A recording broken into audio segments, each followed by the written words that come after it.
Learn how to make a honey wheat bread that is absolutely delightful. It is easy to do by hand, but you can also use a stand mixer.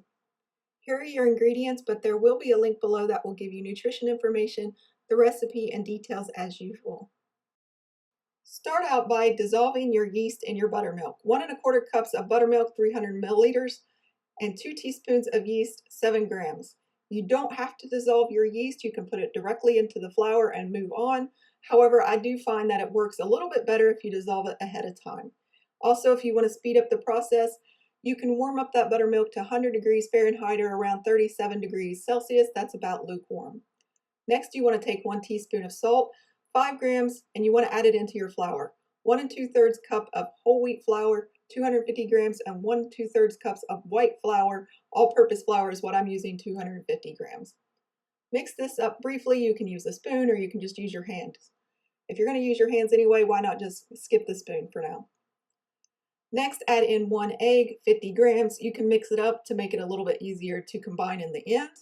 You don't have to do that. And then we're going to add in our honey. We're going to put in 1/4 cup of honey or 84 grams. Now, if you don't want as sweet of bread, you can cut this down to 2 tablespoons or 42 grams. It's completely up to you. Just make sure that you scrape all of it out of there. And if you're using scales, it's a lot faster.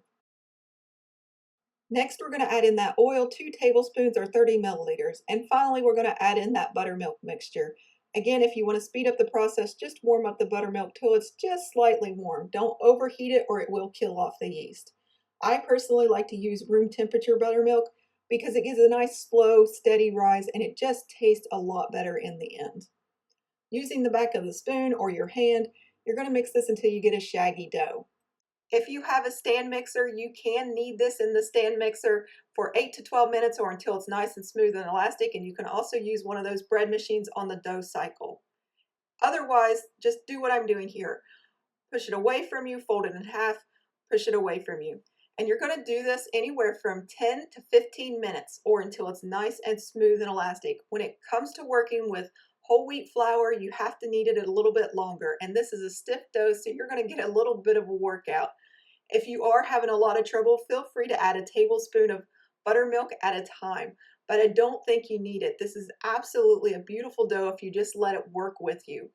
Also, if you are struggling, let it just sit for 5 minutes. Let those glutens relax and then just start working the dough again. Now it will change shape and texture and you'll start thinking that it's ready. You won't see any more flour sticking to your hands and you'll want to start stretching it. If it starts stretching but starts to tear just like this too easily, you need to knead it just a little bit longer. Give it about another minute, minute and a half, and then check it once more.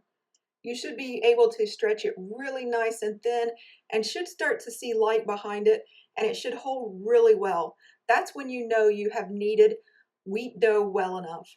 And if it takes you up to 20 minutes to do this when you first start out, don't panic. You get better as you go. Just stick this back in the bowl and we're just going to cover it until it rises about double in size, and I'll show you what it will look like in just a moment here. Here we are about 2 hours later. If you push into the dough, it holds the indents, it doesn't collapse, but it doesn't bounce back either. It is perfect, it's ready to use. We're going to put this in a 9 by 5 pan. This is a non-stick pan. It's 13 by 23 centimeters.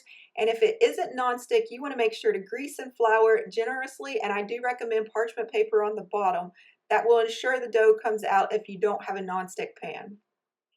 When it comes to bread baking, I have found non-stick pans are wonderful to use, and you can use the aluminum or steel pans that you have to grease and flour, but non-stick's just really much easier for the beginner, and as long as you're not worried about the safety issues, then I say stick with that. Next, I like to make a rectangle that's about 9 by 15 inches. That's about 23 by 38 centimeters. And then I just roll it up and then I put it into the tin seam side down. If it's not in there absolutely perfect or it's a little bit bigger, I just kind of squish it together and then just plop it in the pan.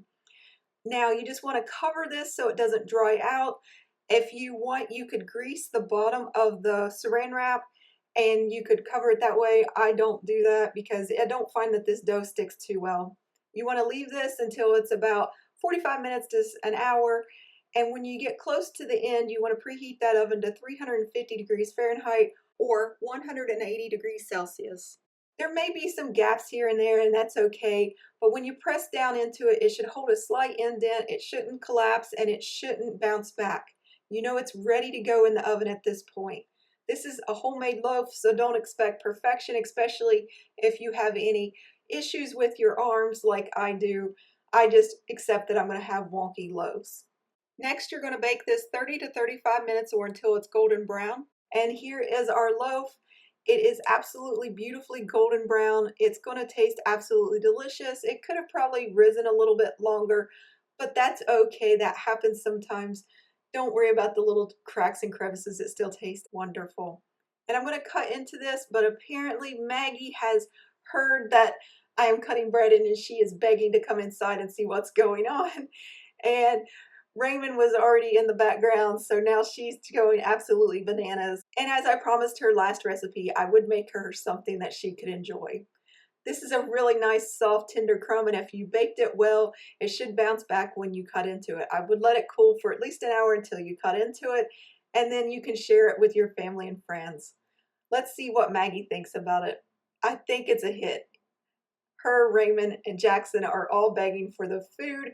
I wish you could see Jackson. Of course, the little pint-sized pup is nowhere to be seen because he's lower than the counter.